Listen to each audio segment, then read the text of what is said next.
नमस्कार दोस्तों, मेरा नाम है अक्षय और आपका स्वागत है ऋषियाइस चैनल की इस नए वीडियो में।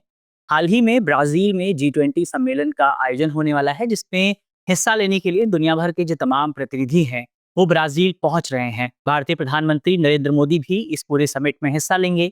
तो ऐसे में समझना इम्पोर्टेंट है कि आखिर जी20 है क्या, किस तरह से काम करता है, स्थापना कब हुई थी, क्या-क्या बड़ी उपलब्धियां रही हैं। तो आज इस वीडियो में हम इसी विषय पर बात करेंगे।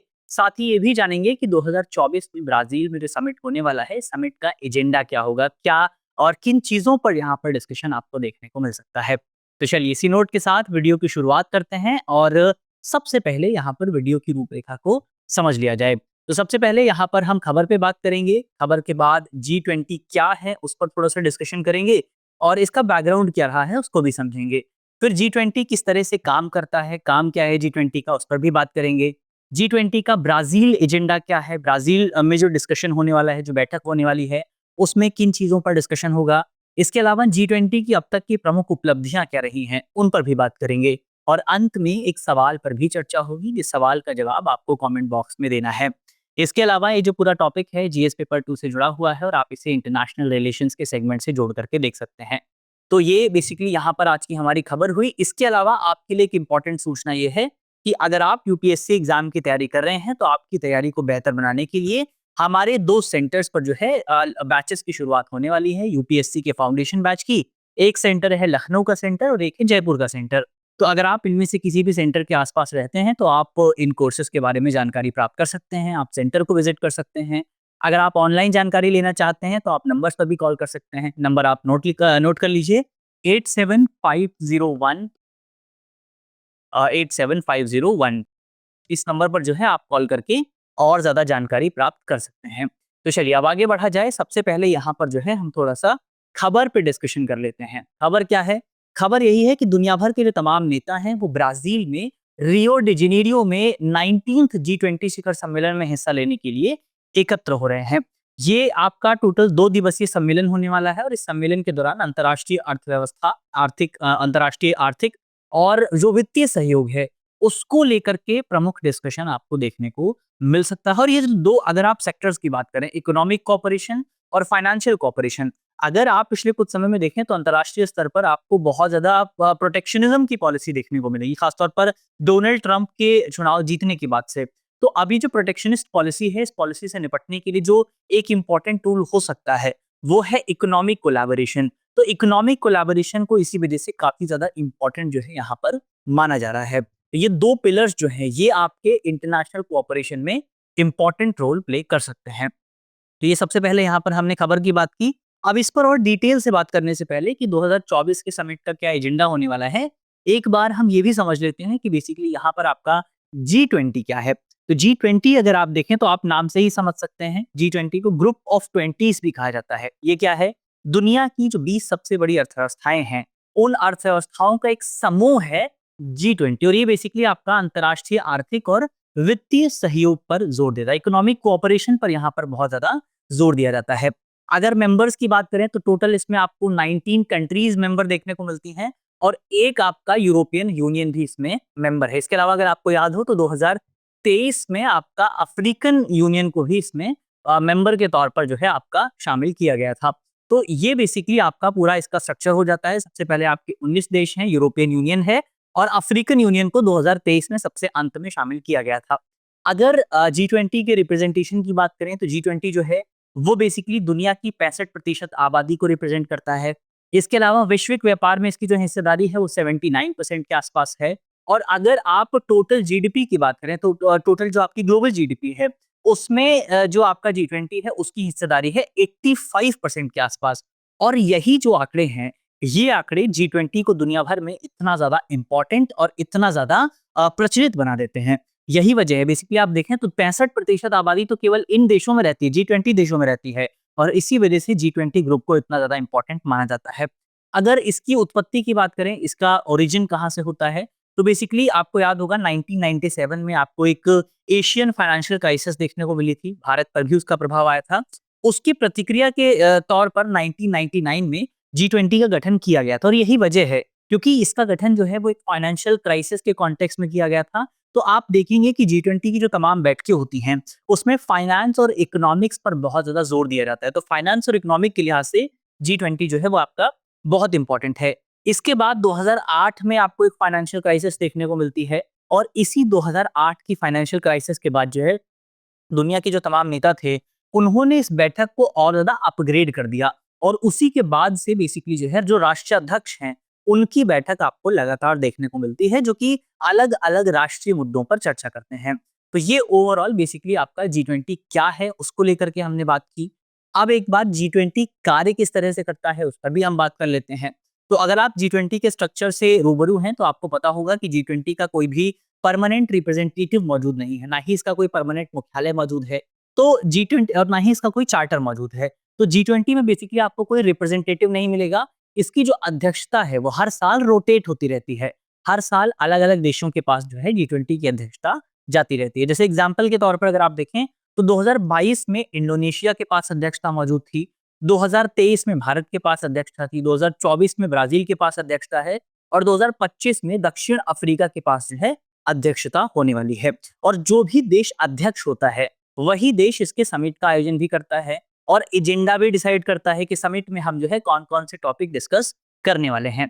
इसके अलावा जब भी G20 के मेंबर्स की बात आती है, खासतौर पर G20 के प्रेसिडेंसी की बात आती है, तो वहां पर एक शब्द और चर्चा में आता है और वो शब्द है ट्राइका। ट्राइका का क्या मतलब है? ट्राइका का मतलब बेसिकली 3 देशों के एक समूह से होता है। ट्राइका G20 का जो ट्राइका है, उसमें बेसिकली आपका G20 का जो करंट प्रेसिडेंट है, करंट प्रेसिडेंट देश है, इसके अलावा जो एक्स प्रेसिडेंट देश है और जो आने वाला प्रेसिडेंट देश है, वो G20 के ट्राइका में शामिल होता है। एग्जाम्पल के तौर पर अगर आप देखें, वर्तमान समय का G20 का जो ट्राइका है, उसमें 3 देश शामिल हैं। सबसे पहले जो वर्तमान प्रेसिडेंट है, यानी कि उसमें ब्राजील आपको मिल जाएगा। फिर जो पूर्ववर्ती प्रेसिडेंट है, यानी कि भारत आपको ट्राइका में मिल जाएगा और फिर जो आने वाला प्रेसिडेंट है, यानी कि दक्षिण अफ्रीका। तो वर्तमान समय में G20 के ट्राइका में 3 देश शामिल हैं। पहला है भारत, दूसरा ब्राजील और तीसरा दक्षिण अफ्रीका। तो ये ट्राइका को हमने समझा। इसके अलावा G20 के बहुत सारे और भी फोरम्स आपको मिल जाते हैं, जो कि अलग-अलग मामलों पर डिस्कशन करते हैं। जैसे कि आपका सोशल जस्टिस का फोरम हो गया, हेल्थ का फोरम हो गया, संस्कृति का फोरम है, भ्रष्टाचार से जुड़ा हुआ फोरम है।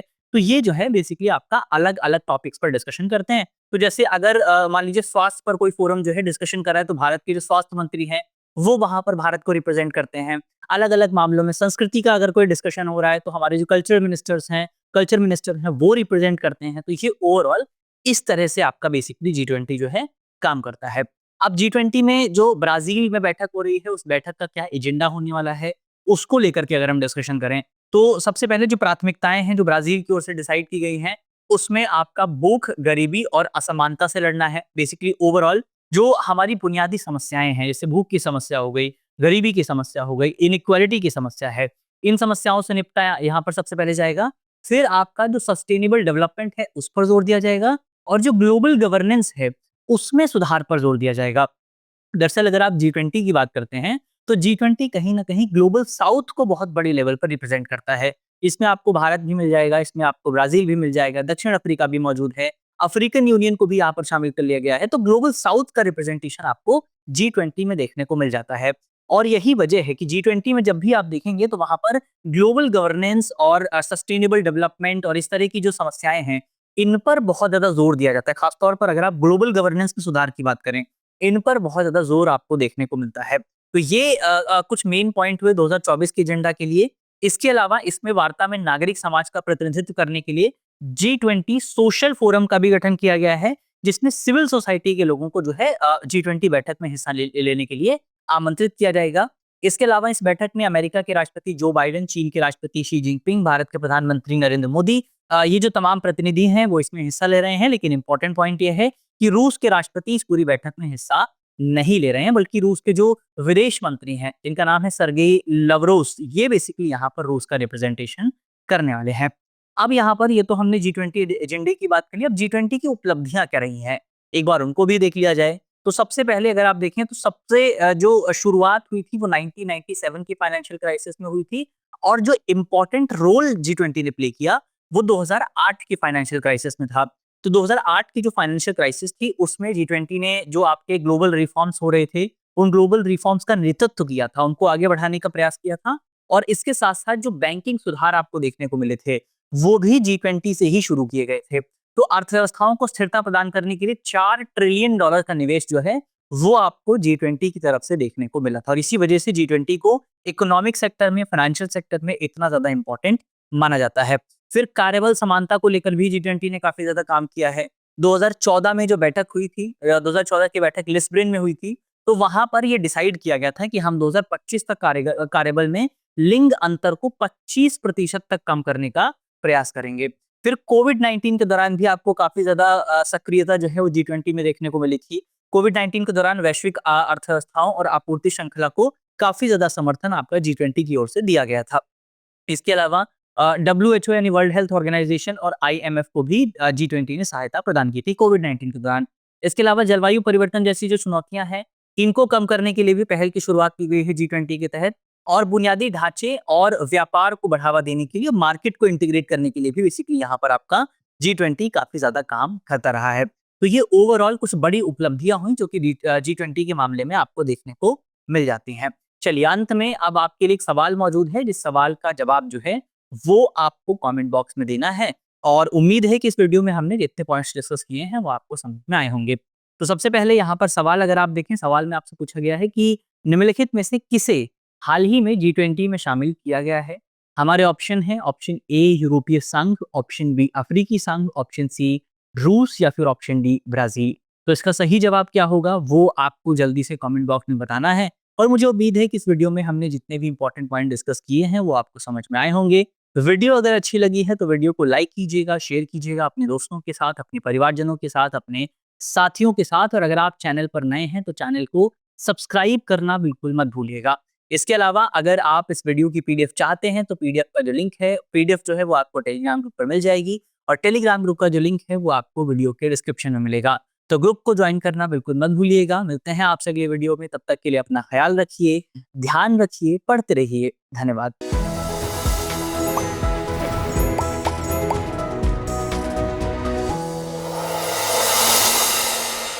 डियर व्यूअर्स, अपने एग्जाम की तैयारी को और बेहतर करने के लिए हमारे चैनल को लाइक, शेयर और सब्सक्राइब करना न भूलें।